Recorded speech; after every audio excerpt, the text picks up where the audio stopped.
Welcome to the Penny Bloom Podcast. Ain't another place that has got more bombast. Romp past your mom, dad's listening to Tomcats. Talking everything that make you sad. We don't want that. We're here to make you smile.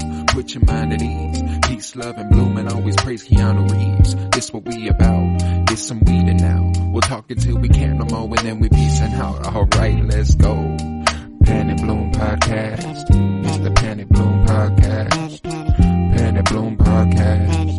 It's the Penny Bloom Podcast. Penny Bloom Podcast. Penny Bloom Podcast. Hello everybody and welcome into yet another, to be specific, 205th episode of the Penny Bloom Podcast. It is I, Colton Robertson, and today I am joined by Joseph George. What's up, homie? What up, what up? Always a pleasure to be here. Oh, and it's always a pleasure to have you. And since it is Wednesday, and we had a brand new episode of it today, we're doing the Moon Knight's Watch. Those who hear it, those who don't, won't. Let's talk Moon Knight, baby. And this was a big one. Episode 5, Asylum.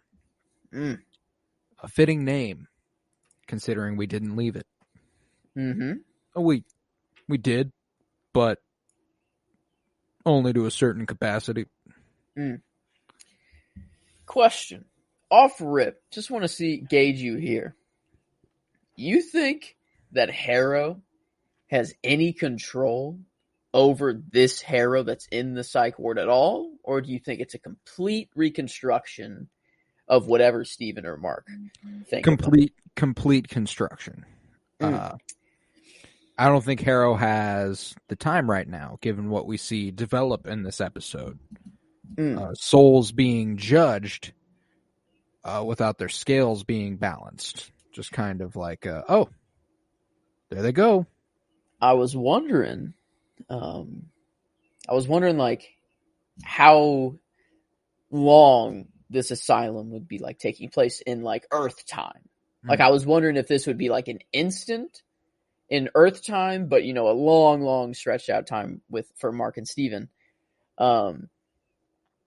I was also wondering, we think that right now that Harrow, that Amit's resurrected, that, you know, that's the souls being judged or unjudged, right? Yeah. Got a crazy theory here. What if this is the blip?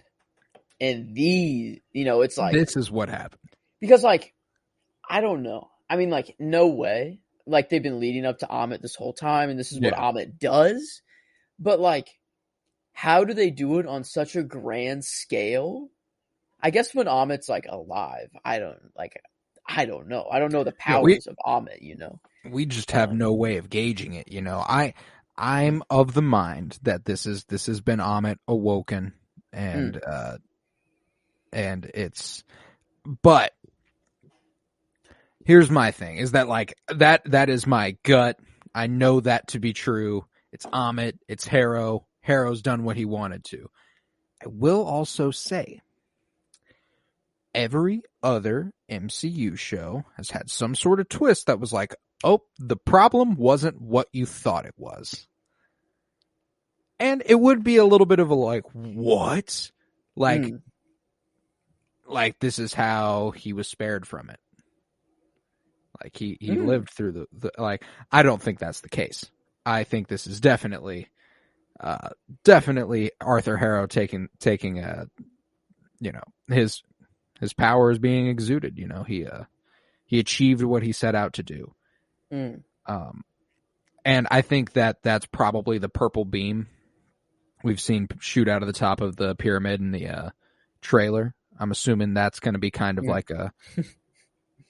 Well, here's the thing. Going into this episode, I thought, you know, we didn't have a lot of time to, you know, do all this free Conchu, stop Harrow. Now we got to do it all next episode? Now we got to get out of here, free Conchu, and stop Harrow, all in the finale. Like, they definitely stop Harrow, right? Okay, the only, like, I see there's maybe a way that Harrow like, maybe Amit comes back and Harrow doesn't necessarily agree with something that Amit is doing. I don't know why. I just have this feeling that, like, Harrow's going to come back onto the side of, like, Khonshu and be like, no, like, hey, I lied to you guys. You have, what I thought. you have to free Khonshu. Because I'm trying to think of, like, any way that they could free Khonshu. And, like, it has to be with the help of the gods. I'm assuming. Right. I don't know. And maybe they'll just be like, oh, shit, Amit is doing this now. Harrow really did set out to do this. Khonshu was right. And maybe then they just free him. Right. But I don't know. I mean, I would assume the gods know that this is happening right now. I gotta guess, considering they knew when Khonshu did his shit. Whenever they knew he fucked with the sky, they immediately Khonshu just moved the moon in front of the sun, and they were like, yo, meeting right now. Yeah. So I'd assume Amit dropping bodies is probably something that they'll take notice of. Certainly Tawaret did. She was like, yo, I don't know what the fuck is happening right now, but look at all these souls being judged. But let's go over this episode a little bit, in its broad strokes. Man, was this the WandaVision episode 8 of this show?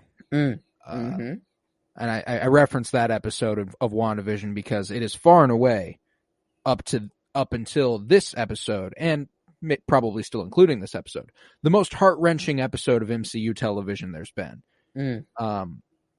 And this was the first time we entered even relatively the same realm for me in terms of, like, fuck. Oh God, this hurts. Yeah. Like, the show hasn't made me cry yet until now. Like, I was like, holy shit. I mean, it's like what I am, like, appreciating right now is the performance that Oscar Isaac is putting on. Like, if he doesn't win some award for literally playing 2 characters, at least 2 right now, like, I don't know, he deserves. He's gonna win. He's gonna win Best Lead Actor in a limited series at the Emmys next year. I have no doubts about that. I mean, Elizabeth Olsen was up for Best Actress this last year for WandaVision. She probably deserved that. So, you know, who knows? It is an MCU show, and they kind of smite thee when it comes to that. But it feels like this one's breaking the mold a little bit for what general outside viewers think. You know, it's really interesting seeing the reception of this show on Twitter from opposite sides. Like, I'm very, very, very deep into comic book Twitter, very deep into MCU Twitter, and very deep into general television Twitter. What people are just watching. And people who don't know shit about Moon Knight, I know people who this is the first step into the MCU. Oh, wow. And they fucking love it. That's what I was going to guess. Oh, yeah, this was the perfect place for them to enter. You know, brand new, not connected to shit. It was like, oh my God, can't believe I haven't been doing this all along. MCU Twitter, it's mostly positive. It's like, oh, fuck yeah. This shit is awesome. This is the best shit we've had so far. Then you get to comic book Twitter. Don't appreciate it so much, I'd say. With reason, you know? And fair. We spoke on this last episode, you know, like we have. And there was only even bigger leaps in that opposite direction for them in this episode. What I did appreciate was that we got that origin story. You know, as far as Khonshu is concerned, we got him dying on his way to death at the hands of his CO Bushman, who turned on him, killed everybody, tried to kill him. Him crawling to the altar before Khonshu, and Khonshu granting him his life. You will be my Moon Knight. Who were like what does he say? You will protect the blank and the travelers of the night. Yeah. Who's that? Like, is that like everybody?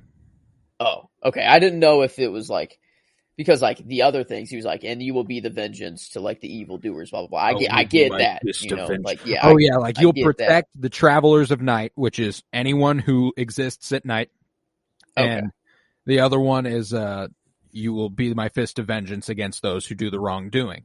Okay, and I didn't know if that was referring to someone like in specific or like a specific group. Okay, that makes more sense.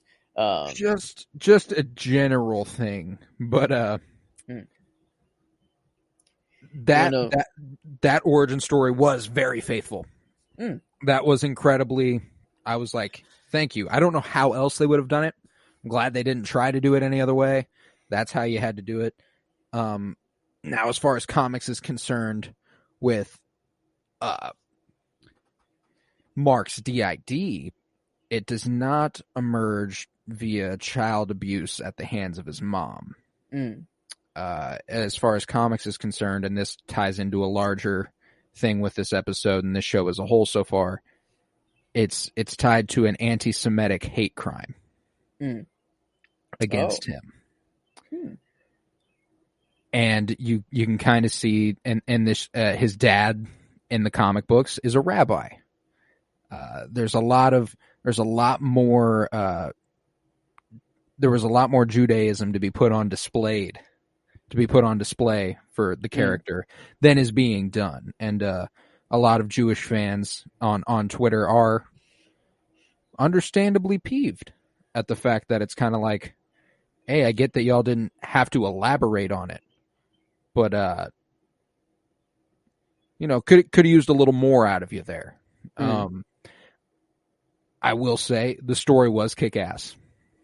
Like, that shit, heart-wrenching. Destroyed me. I loved the episode, but you got to listen to the audience whenever they feel a little smited at those sorts of things. And I think that's fair. I think that's absolutely fair, and I think it's important to weigh in during the court sort of perception of the show, but it's not the entire perception of the show. It still did move me to tears. This story was goddamn hard to watch at points. And I mean, man, just seeing like I didn't know, like, because at the beginning of the episode, it shows his mom like saying, "This is all your fault." Like, it opens like kind of with that, and like at first watch, I didn't like think anything of it. I'm like, oh, wait, who even is that? Like, the entire episode hits so different after you've watched it a first time. Yeah. And I didn't pick up on this the first time, but before they go out to the cave, he's drawing a goldfish, and it only has one fin. And like, that Mark just bought that goldfish in specific, and it's like, oh man. And Mark's taking Roro out to the cave, and when he says goodbye to his mom, he goes, "Laters, Gators." Oh, dude, the performance not only by Oscar Isaac but of that child actor. Oh my god! Like, it's not my mom. It's not my mom. Oh like, my god! Dude, that was the part that far and away tore me up the most. It's not my mommy. It's not my mommy. It's not my mommy. And having to it was that child's performance, of course. It was also either Mark or Steven's reactions to seeing it happen. That was like, especially Steven. Ooh, man, was this a fucking revelation for Steven? I mean, he went through it all in a matter of minutes, and this is Mark's, his whole life, and he's had, it's horrible, but he's had time to grasp and think about it, understand it. Because I mean, he goes through, like, he sees the first birthday that they have after Roro's death, and the mom doesn't come to blow out the candles. They see the second birthday that they have, and the mom comes over, and it's been at least a year and some change. And she comes over and is just like, I would have never thought you would have done something like, just like on like, you were always jealous of him. I should have known. Like I should, and he just bolts, and I was like, this poor fucking kid. And Steven, and that one, Steven's reaction to that one also tore me apart because he was so confused. He was like, "What are you doing, Mom?" He goes, "Mom, what are you doing?" And it was like oh no, fuck. I'm like getting chills and just like thinking about it, man. That shit was heartbreaking. And Mark, breaks it to him. He's like, you know what? Like after he realizes, like, oh, you made me up. It's Dr. Stephen Grant, or from the movie. Oh my gosh, you made me up. Like, and then whenever he's like, you got to live a good life. Oh, when danger is near, Stephen Grant has no fear. And he utilized that in a moment when he was at his most scared to stop being scared. And then Mark brings him out and is like, you do not need to see this, like no one needs to see this. That's the whole point of you. He didn't mean it like that, I guess, right. I guess kind of, but it was the original point of him. And it's like it was kind of like a snap, like, hey, like that's the reason you exist is so you don't know about those things. And then like he breaks it to him that like, no, like Mom's dead. Like she's not alive. And he's like, oh, what are you talking about? I talk to her every day. And now all those phone calls that we heard were just him talking to no one, like just into an empty phone. Yeah. And like, oh man. And that scene where he's in the office with Harrow and he's like, can we call her? And he's like, no, you don't want to do that. You don't want to do that. She won't answer. She screens her calls. She won't answer. And as it gets closer and closer, he's having more and more of a realization and more of a confirmation to himself. Yeah, I haven't been talking to anyone. Ooh, buddy. This was just moment after moment, just digging you deeper and deeper into a fucking pit. It was strong on the storytelling side. And, I'd say this is the first episode we've gotten so far where I feel like we got a single episode giving us an arc. Loki episode 5, Moon Knight episode 5. WandaVision episode 8. True. The like leading up to the finale. They're like, we got to get it all in here, guys. Yes, man. I don't know what's about to happen next episode now, but like they really got to get the ball rolling, unless they're like season 2. Like at the end of this, which I don't think so. And frankly, I don't think I want a season 2. I want this story to be wrapped up in a season, and I want Moon Knight to have a movie. Like Oscar Isaac's a fucking movie star. That's true.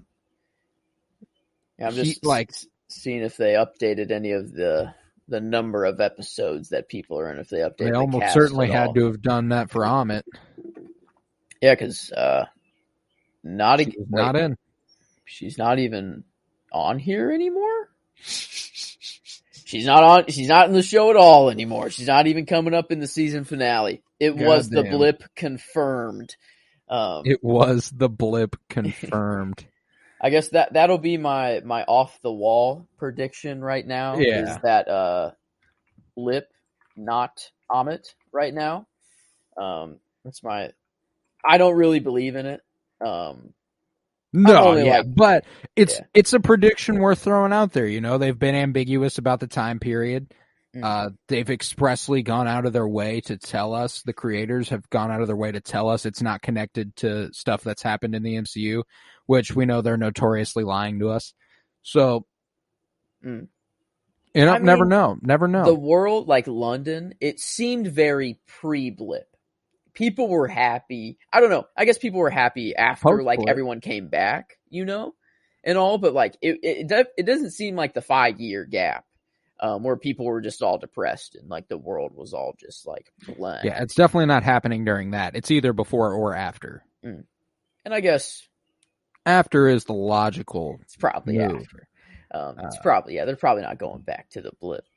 But I mean, it would be a super interesting twist, super interesting story element And it would be very MCU of them to let us down in such a massive way. I mean, maybe Amit is resurrected, and then Harrow's like, all right, do your thing. You know, I've amassed you so many followers. Here you go. It's exactly what you want. And maybe Amit's like, that's not like what I'm actually about, or something like that. Like maybe like she was imprisoned wrongly, you know, or like maybe like Khonshu was, like it's not like fully understood or something. And then blip happens, and then Harrow just takes like credit for the blip and says that it was like Amit or something like that. It's like the only way that I see like it happening. It's not going to happen, but no, I see where your head's at. You know, the MCU brain's always got to be on full blast. There's no way to avoid it. It's a guarantee, but it is interesting. You mentioned a little bit ago about Harrow being the therapist in the reality, or in the construct that Stephen, or that the Egyptian afterlife has laid before him. Yes, really only interesting one of many afterlives, and one that was expressly named was the ancestral plane of Wakanda, which was, I was like, okay, fucking cool. They're just like, cool all of them drop. exist. Yeah. Whatever you believe in, that one's happening somewhere. It's kind of a good way just to be like, to not throw out any religion, you know, and just be like, only Egyptian, and then the Wakandan plane exists. Cause like, I guess those are the only ones afterlives that we've seen so far. I guess Odin just kind of blips himself and assumedly goes to some Asgardian afterlife. He went to Valhalla. Yeah. He went to Valhalla. I guess it's real. It's legit. Yeah. But man, yeah, the Field of Reeds, how beautiful that was. I guess, were you talking more on Harrow though as the therapist? Oh yeah, I was going to tie that back to the lack of acknowledging Stephen and Mark's dad. It seemed like he had a much better relationship with his dad, but he also never would talk to his dad about the shit he's going through.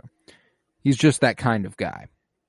I think it would have made a lot of logical story sense and created a little bit more of an interesting mystery for us if at the end of the last episode, when we see him in that therapist meeting with Harrow, it was the dude who played his dad.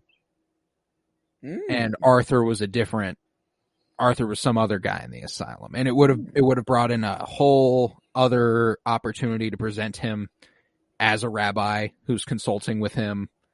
And sort of like, I was going to be like, well, maybe the reason they didn't go into all of that is because they didn't really know where to tie him in, but that would have been like, I perfect. Immediately thought of a way to tie him in. So I was like, perfect. Yeah. Like, wow. I was like, so it's kind of, it felt a little like it's an express choice. And it is Ethan Hawke. You're not going to miss out on giving Ethan Hawke another opportunity to act his ass off. But, and cause his role as Dr. Harrow, I fucking love that character. I'm a little suspicious of him though.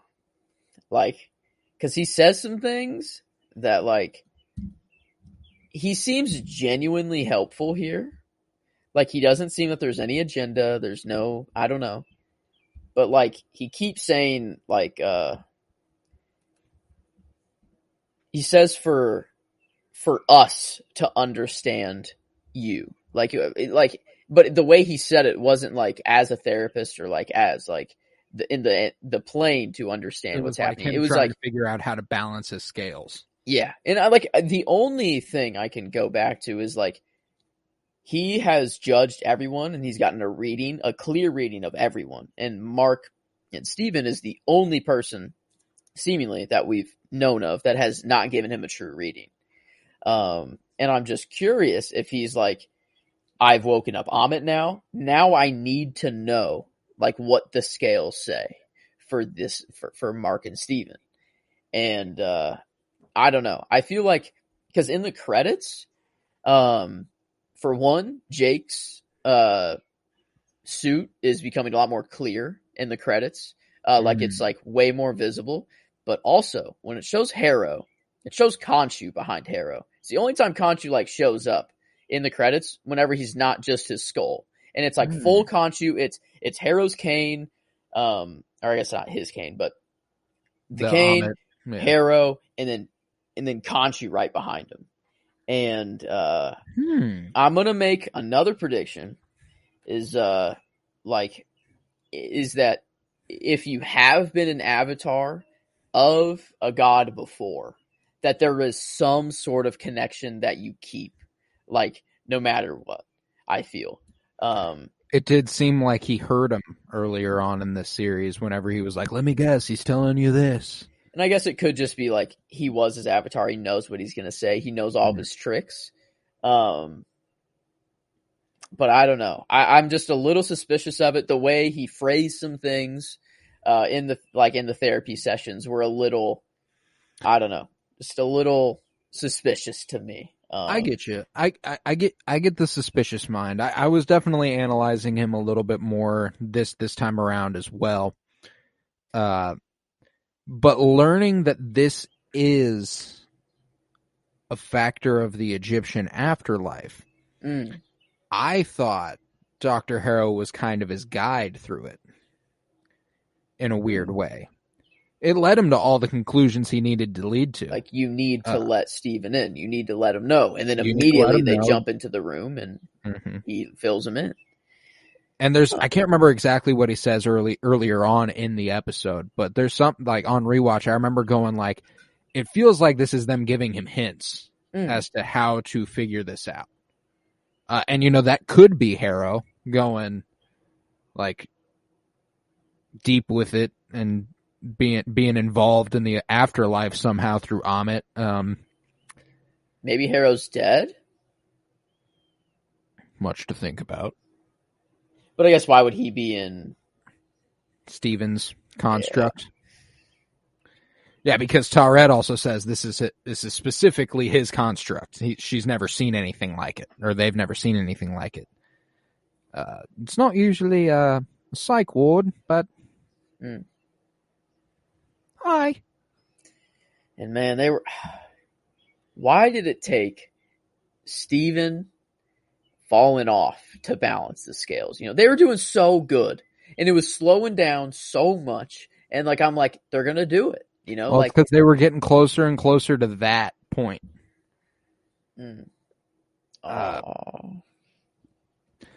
Like, he's not gone. Like, there's no part of me that is like, we're not seeing Steven again.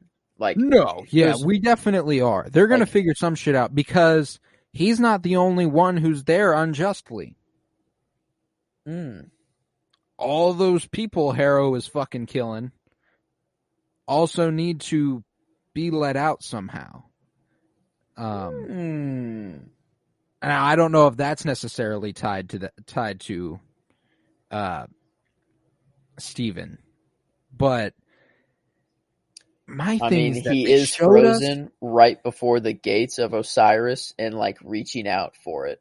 Like, he was reaching out for the boat in Mark, but and Osiris was right there. Like, it'd be real cool if Steven like leads everyone through the gates again. Like kind of Batman style with the flare leading through the Madison Square Garden in the water sort of style, like Steven.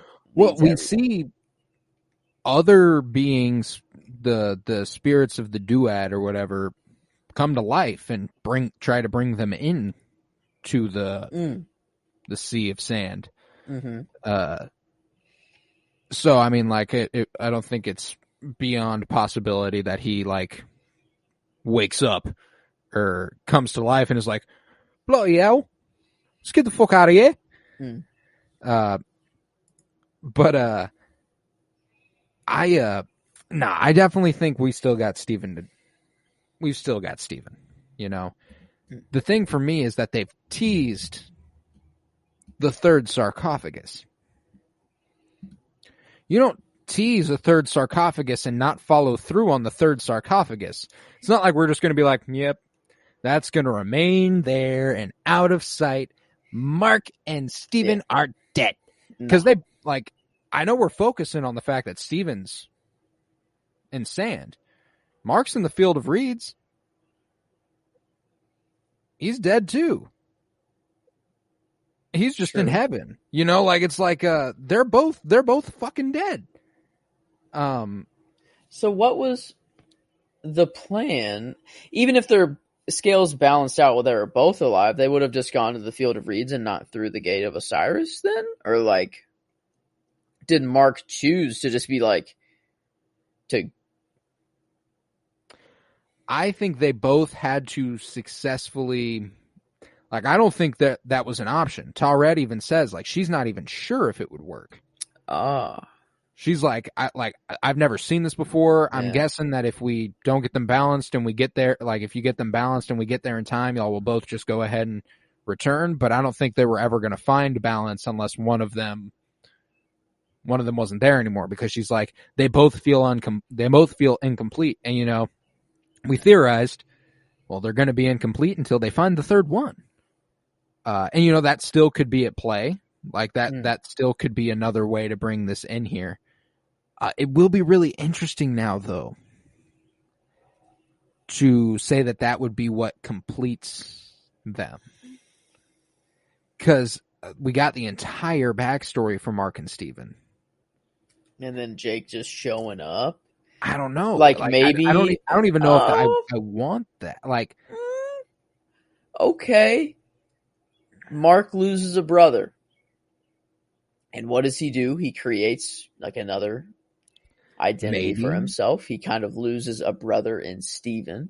So maybe instinctually he has like another moment of just pure. I guess he's in heaven. He's like in the field of like he's like doing great. I don't know. Maybe I don't know how that all works, but maybe he gets to another point where he's like, I can't deal with this anymore. Like it's too hard. That's how Jake. But it seemed like they were implying that Jake already existed. And like in the credits, it's 3 everything. Like his face is split into 3. There are 3 different looks of the suit that like last episode and this episode that we've gotten. I haven't looked into previous credits. I don't know. Maybe Jake's suit's been there the whole time. I don't know. Gotcha. But like it's 3 everything. I mean, that's my thing right now is that like it's going to be too creative for me to predict. You know, like that, like if it involves Jake, like that could just be like a little foreshadow, like one day we'll pick up on that. Like even when they showed him outside what we learn later is him at his mom's funeral, Mark at his mom's funeral. And he was like, do you remember this?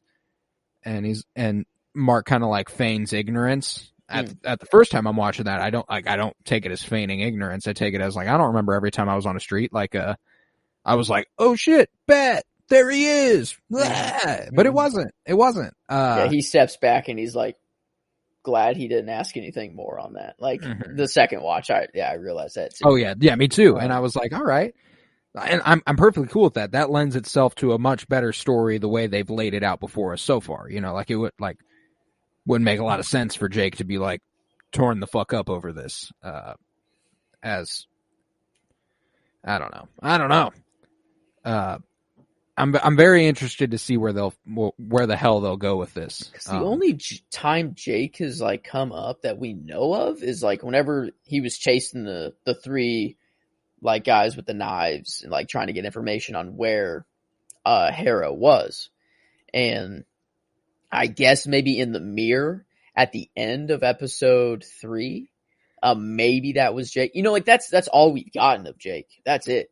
Even if it is Jake, who knows? Maybe they'll be like Bob or you know, I don't know. I'm going to stick with Jake. But I think that's fair. Now, like I have no fucking idea how they intend on that. And now that it didn't happen in this episode,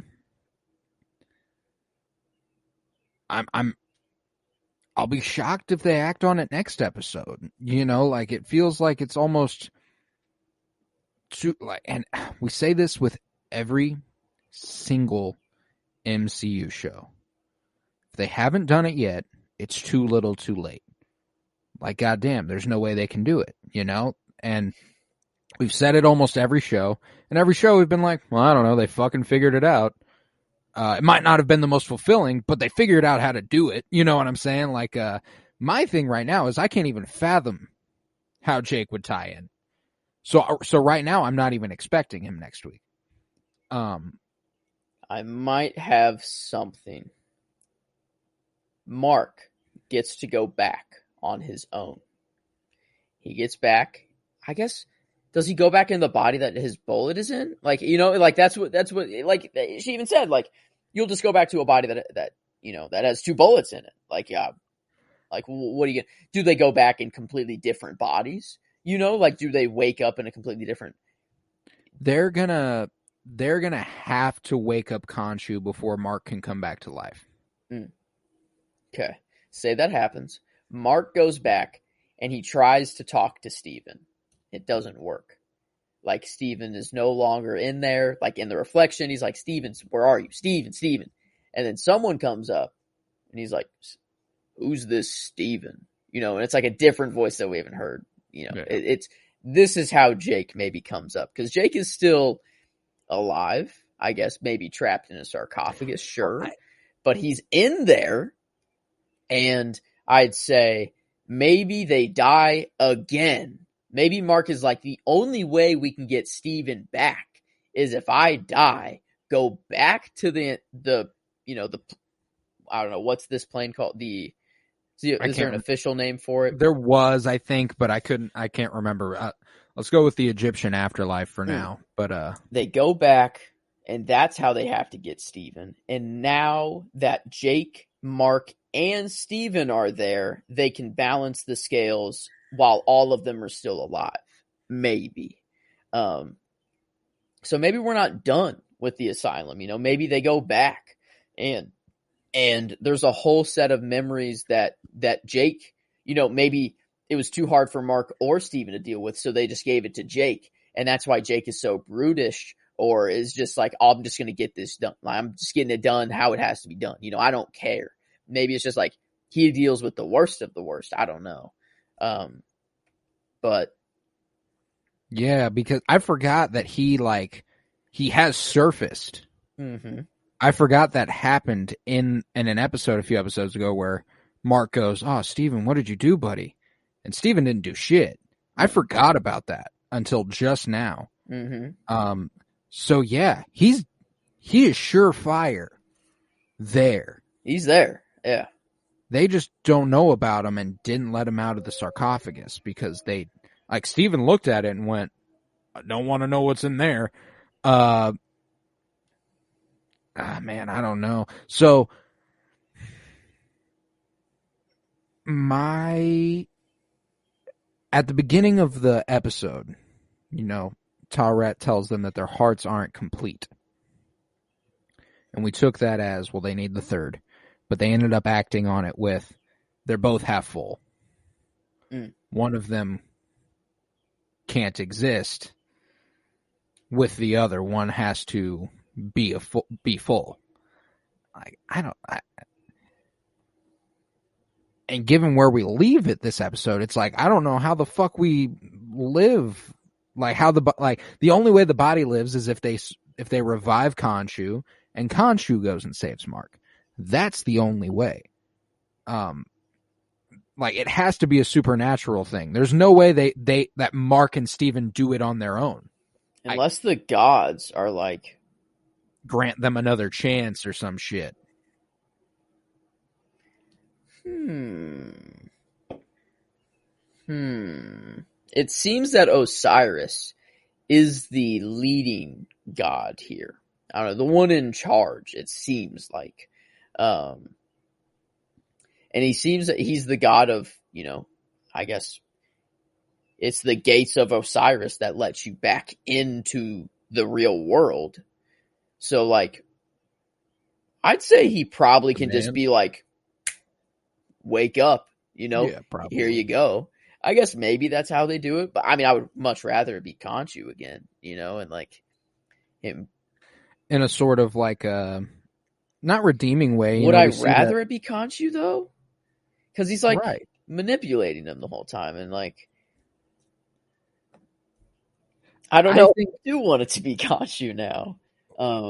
I don't think it'll be like a redemption for Khonshu, but it'll be a step in the right direction for him to save Mark in a moment where he actually wants to be saved. It's not like a or Layla. Maybe Khonshu, when he wakes up, seizes the opportunity and takes Layla for Moon Knight, and somehow she convinces him to do it. Maybe, God forbid, we get some sort of soul trade where Layla's like, if you bring him back, I'm good. Damn. Or she becomes Moon Knight, yes, right away. Khonshu jumps on it. Layla's then like, no way, I'm going to work for you. Sure, you gave me your powers, whatever. You tell me to do anything, I'm not doing it. No way. Like, what do I have to live for anymore? Blah, blah, blah. Then Khonshu's like, what if I bring him back? What if I bring him back to life? Then would you be my servant? So, maybe I was right in Layla becoming Moon Knight. Hey, I don't think it feels more now like a I don't know where the fuck else to go. Like, because so I don't think we start next episode with Mark. I think we start next episode in the real world with Layla. And we catch up with what Harrow did to wake up Amit. I think that's how the episode starts. She eventually has to let Harrow do his thing while she goes and retrieves Khonshu. We see all that unfold. I think we see her make a deal with Khonshu next episode, and then we see Mark. Like, I'd be willing to bet it's a good 20 minutes into a 50-minute episode that we see Mark next week. Is it Taweret?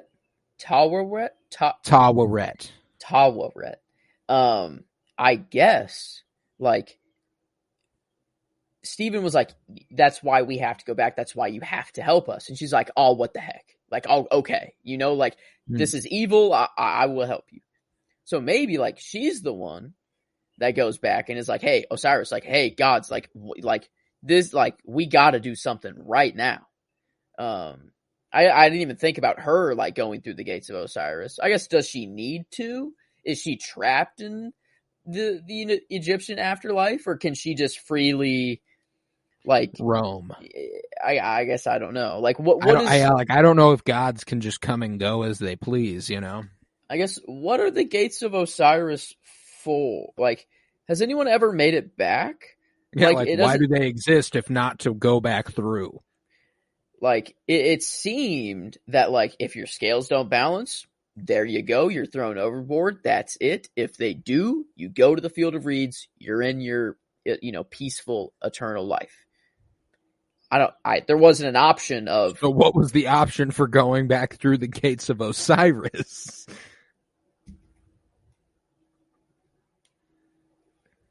Damn. I don't even fucking know. I will tell you one goddamned weird sort of foreshadowing that there was no reason to ever pick up on until Steven ends up in this position is the golden guy on the seat that he talked to, reaching out with his arm and his hand straight out, acting like a statue. Damn it. Oh, he was in the same pose as his boy Crawley. Damn it. Man, now I'm going to rewatch this whole series, and I'm going to be like, okay, well, as of right now, I'm like, oh, my boy Steven's gone. But, like, he's coming back. Like, he has to, like, no way. I hope it's not wishful thinking, man. Like, I just can't wrap my mind around that being, A, tasteful, and be good. You know, like, I know we loved Steven, but to just use him as a sacrificial lamb? In no way they, like, put up this romance between Layla and him, too. You know, just for it to be like, oh, nope, dead. Yeah, like, and this is the character of Moon Knight. If we're going to see Moon Knight again, it's not just going to be Mark Spector. That's not what the character is. And if they take it there, Moon Knight fans will not. I mean, I think I'll be pissed too. I'll be pissed. I'm part of the boat where this is all new to me. I'm loving it. You know, like, with all the retcon they've done, I'm cool. Like, it's been a amazing story so far. But like, if they don't bring Steven back, I mean, there's just no way. There's no way in my mind that that's what they're doing. Like, right. If they do, they fucked up.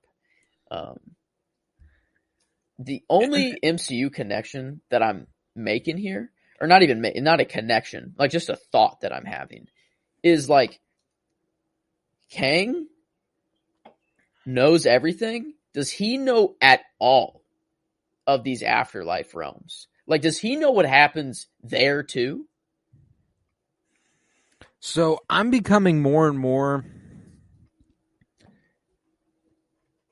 like, that is very, very focused on the events that transpire in the lives of the creatures that exist. They die, that's it for him. He doesn't get to know what happens after that. Like, that's beyond his realm of knowledge. Mark Spector dies, comes back to life. How does he just like, okay, that person died and now they're back? Or like that's the only thing that I'm like, he knows everything, and that's his power, is knowledge, that he knows everything. And like, I don't see him knowing everything that happens in every afterlife realm. You know, like, I feel like it's separate. I feel like it's more of a personal thing. Your afterlife, I feel like, I don't know. I don't know. That was the only question I was having, is like, is this like in the like, does the TVA, you know that Steven falls off the boat and that, Mark goes to the field of, like, do they know that these events happen, or is it just... I don't think they have any way of accessing it, and therefore it does not matter to them. Like, I don't know, like, there's no way they can just open a time door to the field of reeds. Fair. Like, I can't imagine that's the case. I guess I don't know the extent of the power of the TVA, and if they are in the quantum realm, what grants, like, what else is in the quantum realm? Is all of this in the quantum realm? Like, do we even fucking know what the quantum realm is? No. Like, all of this is too complicated for the human mind to understand, so it just creates something, So, like, who knows where we actually are? If it is anywhere, or if it's just part of consciousness. I don't know.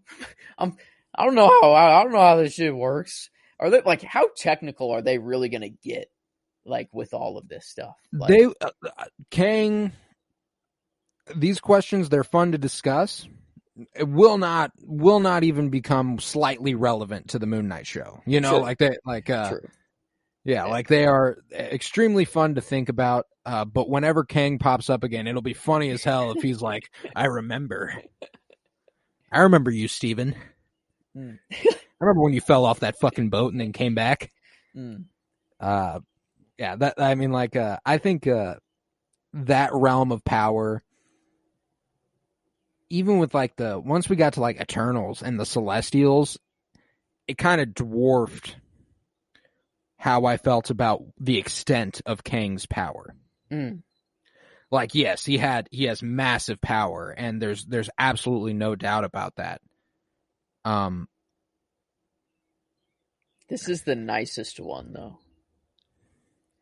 This is not the Conqueror.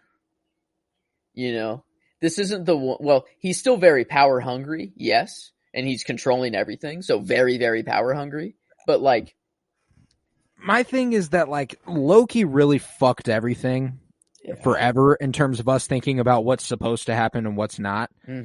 Because I'm over here thinking, like, wait, he said he couldn't see past a certain point. Did he know the emergence was going to happen? Wait, he exists in the 31st century. The emergence couldn't have happened. Therefore, it was never supposed to happen. That's why you got to go. Nothing like that matters until they say it. Until they expressly tell us, here's what Kang's doing and what he's thought and what's going on. We have no fucking idea. And man, I have no fucking clue on how Mark and Steven are coming back. I don't know what Kang's doing on the grand scale. I don't know what's happening next episode here. Bro, no. I don't have a fucking clue. I mean, I'm assuming Amit's awake and Harrow is happy. I guess Layla, that doesn't bode well for her because she had... Oh, I didn't think of that.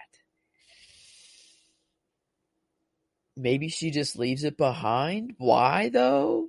Like, maybe she's running, escaping, and she drops it?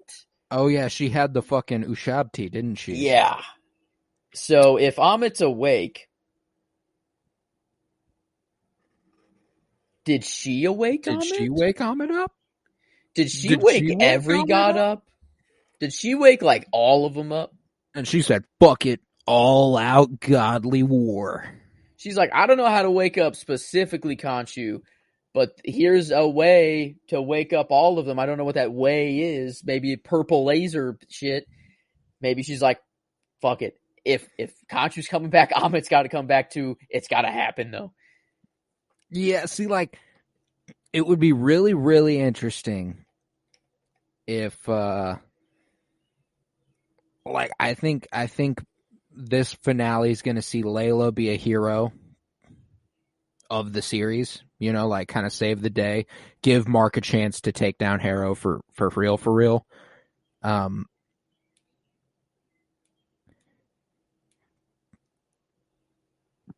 But damn, I have no idea how Mark gets that chance. Like, it has to involve gods. Because they're in the Egyptian afterlife and two different realms of the afterlife. Damn. Like, he's not on the boat anymore at all. Like, he's like... And the abruptness of it. He didn't choose for that to happen either. No, yeah. I felt so bad for Mark. Tawaret was just like, oh, look, they're balanced. Whoop.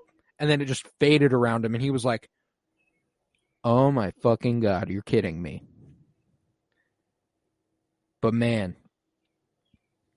since I can't figure out what the hell's going on a grand scale, I figure I might as well just reflect on the absolutely emotionally riveting scenes that we got. You know, Steven looking at Mark and going, hey man, all those things she said, it's not your fault. A Goodwill Hunting moment there. Couple Goodwill Hunting moments. You don't want to know about that. You don't want to see that. You're not supposed to know that. Oof. You were just a child. It's not your fault. And he like, It's like, I shouldn't have taken him into the cave. Like that, like, oh my God. And I mean, like, just for, it's 2022 and we've gotten a couple superhero shows where, you know, brother accidentally sees the demise of his brother, in Peacemaker and Moon Knight.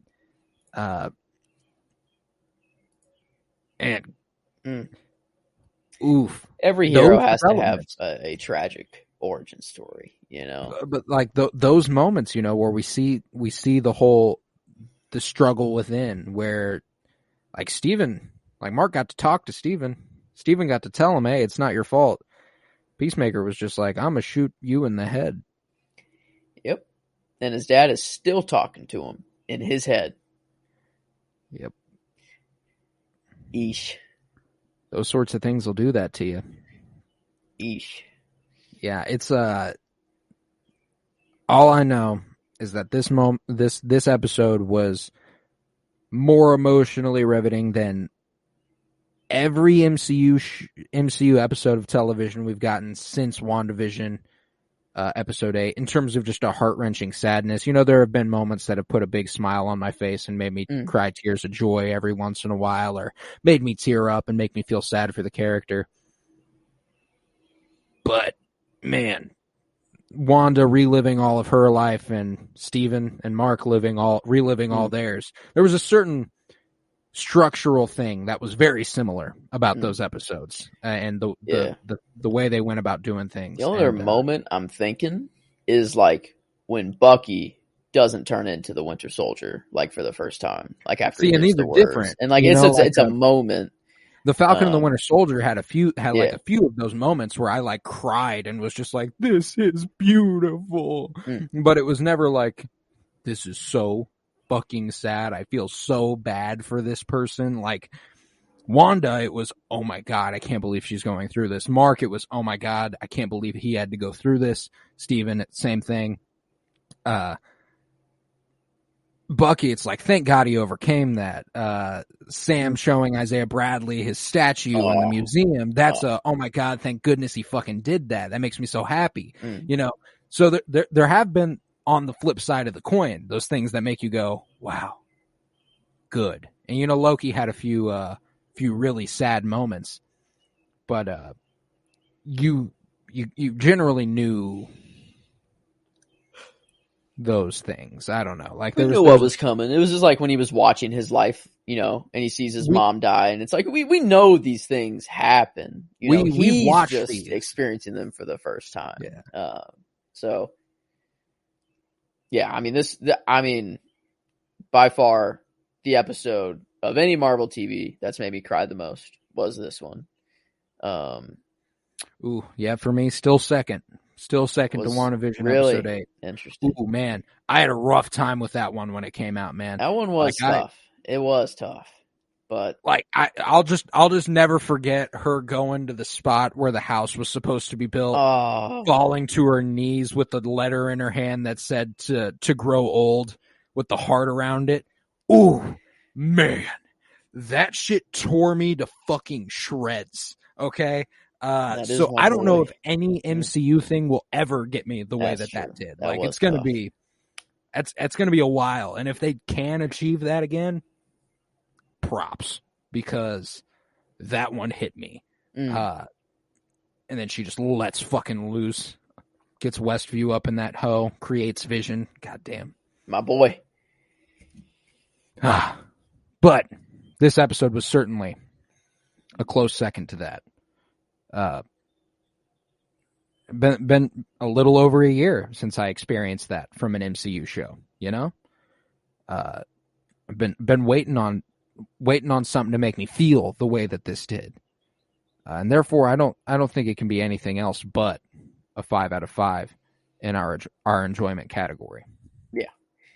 I mean, emotionally resonant in it. And for the, you know, I don't know of really, you know, of any happy moments here. I guess, I don't know, visually, you know, there were some cool shots, like the Field of Reeds was cool to see. The boat just going through everything. The sky was like golden and blue. It was like, so beautiful. You know, like, so I guess moments like that were like kind of like a nice, like, okay. You know, like, now I'm not feeling so bad. You know, I can look at something beautiful, but man, yeah, I mean, this is not an enjoyment of like, I am so happy that I watched this episode. It's like, it's a Dead Poets Society enjoyment. Exactly. Where you get to the end and the kid is, spoilers alert, committed suicide. And you're like bawling your fucking ass off. You're just like, God damn, I need to appreciate the things I have. And man, this does that too, you know? So I think it just hits you in a way that resonates so deeply that it has to be a 5 out of 5 in terms of your enjoyment. Oh yeah, I'm right there too. be an interesting genre for this one. It's very supernatural. I mean, we are in the Egyptian afterlife here. So, I mean, it doesn't get really more supernatural than that. But there was, I mean, the only action we got was whenever the very, very end, whenever they're fighting off. And I'd say this wasn't even close to an action episode. No. And like, I don't think it would like to be defined as such. This was a supernatural drama. And as far as that is concerned, I think the supernatural elements of this episode were hitting every bit as hard, if not harder, than every other episode. And the drama reached a point that it hadn't priorly reached. This is definitely the highest in the genre category, too. I think this is with ease, in fact. I say this is in that 4.9 or 5-star range. I think that I mean, for a Marvel show, what more could you really ask for here? You know, like, I guess, like, what aspect of this episode could have been done better? They didn't, and I mean, I like the MCU being lighthearted, and I like it being fun and comedic. This was far and away the best episode. Not a kid's show. Like, and what did it have the least of? Comedy. They went for a lot more jokes in every other episode. They realized, especially in this one, that was not the tone. They were like, don't make jokes here. This is not the time. Yeah, like, people are always like, you know, Marvel is childish, like, for kids, whatever. And, like, at the end of the day, yeah. But, like, this episode, like, I don't know if I would want, like, my kid watching this. I don't know. Like, if I had a child, like, I don't know if I really want them watching this episode. Like, you literally see Mark put a gun to his, like, to his chin. Like, yeah, like, ready to pull the trigger, ready to die. You see him relive all of this abuse that he lived through. Like, I don't see this as a children's show. Like, there's nothing childish about this episode at all. No, yeah, I'm gonna have to ask Griffin what he thought about it. You know, he's he caught up between episodes 3 and 4 and has been watched 4 last week. I don't know if he's watched 5 yet, but I'll have to see how my 12-year-old brother is feeling about it, because he's loving the show. He really, really enjoys it. I'll be interested to see because for my money, this will be the one that he goes, it was okay. You know, because it is focused on making you feel things. It's not fun. It is not a fun episode of television. He'll probably go, it was, man, like some shit like that. Like, I don't really know how I felt about it. Because it's hard for a kid to comprehend any of this. Yeah. Like this, I don't know. Like, I'm very curious on how, like, if this will be, like, the episode we go to, like, kind of like we say, like, Loki episode 5, how it was, like, just the most complete story. It, you know, I guess a lot of action happened there. A lot of cool things happened in that episode still. But, like, WandaVision episode 8, you know, like, you go to that episode, not necessarily the season finale, even though what happened in the season finale was much more crazy than what happened in the episode before. So I wonder, like, when this is all said and done, if this is, like, the episode that we'll pick out and be like, this is what this show, like, this is the creme de la crop of the show. It will be. I'm not, my hopes are high for the finale. I'm tapering them like fucking crazy, though. I don't think we'll get a finale that was as good as this episode, because we never have. The second to last episode of every MCU show has always been superior to the finale. And it's always made me go into the finale going, fuck, we're going to get fucking whopped. And then at the end of the finale, I go, man, it was good, but, so I'm going 0 expectations next week. I'm going, they're going to hit me with what they're going to hit me with. I'm going to go in blank slate. and we're going to see how this goes. So I guess ringing it back to John, I mean, we were 4-9 kind of at the floor here. Are you comfortable giving it the 5? Like, is there anything they could have improved on drama-wise? I don't, no, like this was exquisite drama. They did extremely well. The only thing I was thinking about was maybe the supernatural side of things. Like, sure, we get this whole Egyptian afterlife going from place to place. But I was like, what more do we get? Well, we got a room full of the people Marcus killed. We got the Egyptian duad souls coming to life and trying to tear them away from it. Trying to tear them away from the boat. We got a few things that were like, oh yeah, that's supernatural. There's no other way to put it. By the way, they call it just the realm of the duat is this plane, just the realm of the duat. I just wanted to yeah. I guess that's just the underworld. You know, that's the Egyptian underworld. I don't know if that's equivalent to their afterlife, like the you know, but yeah. Well, the realm of the duad sounds like their hell. That's what I thought. That's so maybe. Yeah, I don't know. I guess maybe couple seconds behind there. Yeah, an afterlife, not the afterlife. You'd be surprised how many intersectional planes there are. Like the ancestral plane. Yeah, so I guess they don't. Yeah, the intersectional plane, as in like the dead can convene with the living.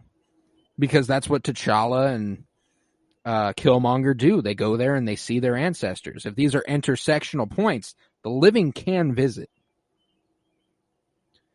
It's just a matter of getting them there. And I mean, like, I don't know exactly the rituals to get you there, but the way they buried them in Black Panther seems pretty achievable via sand. So maybe something to think about there with Layla potentially. Like I read somewhere that you can do this. Wow. And then she goes for it. But yeah, I go 5 out of 5 in the genre. I think this was this was exquisite for a supernatural drama, like it, and heavier on the drama side. You know, because they more so than any other episode nailed that. Yeah, I'm comfortable. I'm right there too. I mean, I feel like definitely the strongest episode of the season so far, without question. I guess the episode before was nice and it was awesome. But like, here's what I will say. The reasons episode 4 fucked were different. Vastly different than the reasons episode 5 fucked. I did think episode 4 was more visually creative and distinctive. Oh yeah. I thought the soundtrack banged a hell of a lot harder. This isn't like props to Oscar Isaac. He absolutely bodied everything in this episode. I have no gripes about the acting, but we got more performances in the last episode from Layla, from Harrow, from a lot of characters. So there was a lot that lent to last episode being so highly lauded. This episode, it is solely stories and performance for me. Yeah.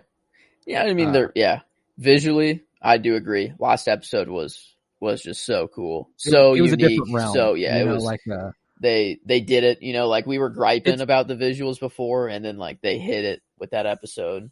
And then and like this wasn't a huge step down or anything.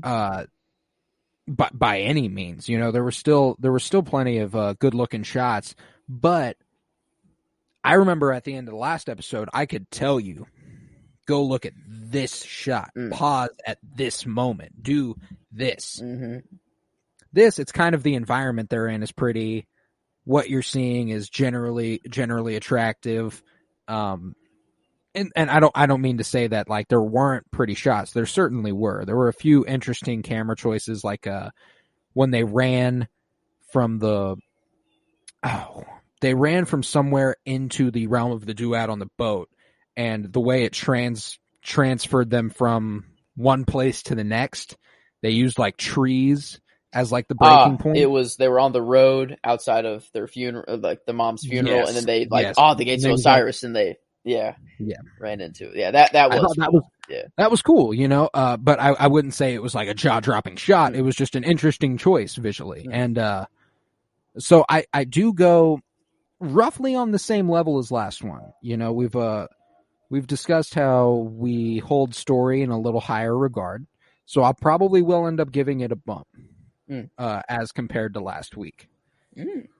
This probably is a 4.85 as opposed to a 4.8, because as much as I love visuals and I love a soundtrack, you can hit me with a story that knocks me on my ass and performances that do it as well, I'm going to hold that in a little bit of a more special place. And it's not like the visuals took away. You know, it's not like I'm like, oh, visuals ruined it. Soundtrack was bad. No, visuals were cool. Soundtrack was as tight as it's ever been. It's just I wasn't really thinking of the visuals or the soundtrack here. I was just like so into the story that I was like, oh man, this episode is just amazing. Like it's amazing. Like even though I'm in tears and I'm like emotionally like very sad, like I'm still like, oh wow, like this has just been such a good episode. And like the second rewatch, like knowing what happened, like is insane. I don't know. I think this will be, I feel like I'll probably watch episode 4, like just more, just cause like, or maybe like 1, I feel like 1 and 4 will be the ones that I just revisit like months down the line. Just like if I want to watch, you know, an episode, I feel like I'll watch this all the way through though. I feel like I couldn't just watch one episode and just be like, all right, that's it. You know, that makes sense. You know, one, episode 1 and 4, they were the most distinctive episodes of the series to this point, visually, storytelling wise, up until this, of course, for the storytelling side of it. But yeah, I remember. I think those episodes just had a lot going for them otherwise. And it'll be interesting to see how the next episode stacks up against these so far. You know, we've got a 4.3 overall in episode 1, 3.92 on episode 2, 4.33 on episode 3, 4.88 last week, which I was like, hey, if they top it, I'm highly inviting that. And lo and behold, 4.95 out of 5 stars this week. That's pretty good. It's a damn good episode of television. There's no doubt about that. It was I mean, you can't go wrong with Oscar Isaac. You simply can't. Like, for, you know, like episode 2 was a 3.92.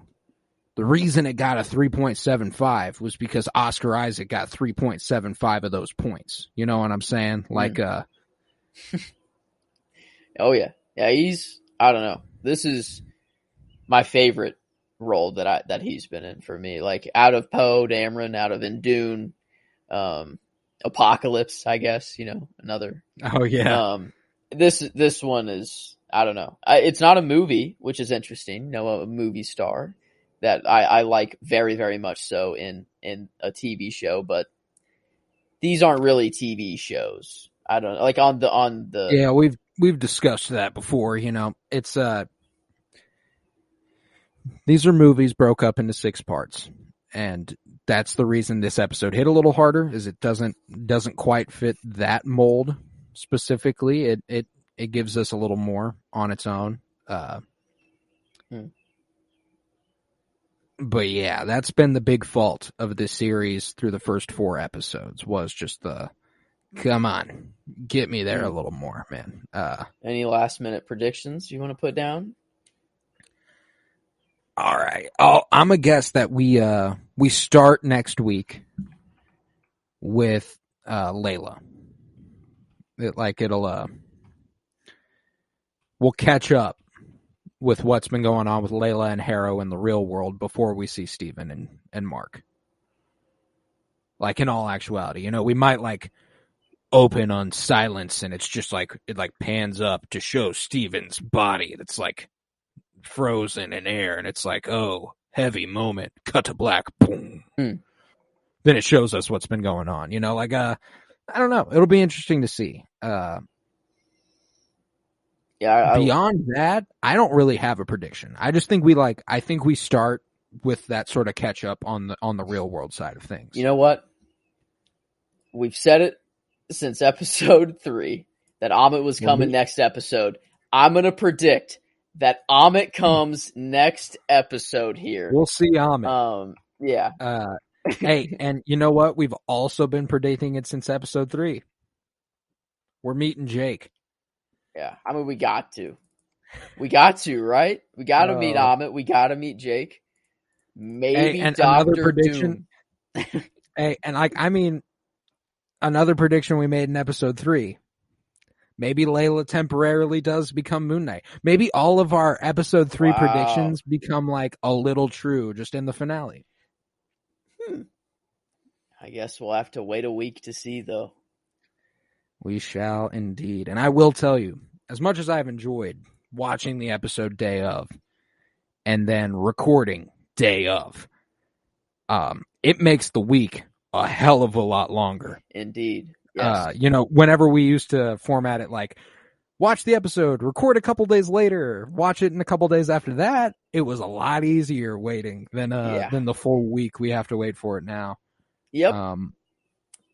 These weeks feel quite long in between. They do indeed. And, you know, I said it after episode 4. It was the first one that kept me to the point where I was like, I cannot wait for next week. This one did it again. I'm absolutely ready for what's to come. This back half of the show has just been flooring in comparison to the first half thus far. So we'll see how the finale goes. But other than that, I ain't got much else to say. I'm ready. I'm ready for this finale, man. Yeah, I think I've said it all.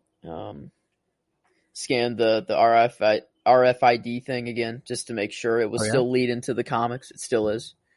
Still didn't change. But yeah, I think I've said everything that I wanted to say as well. All right. Then I think that be that.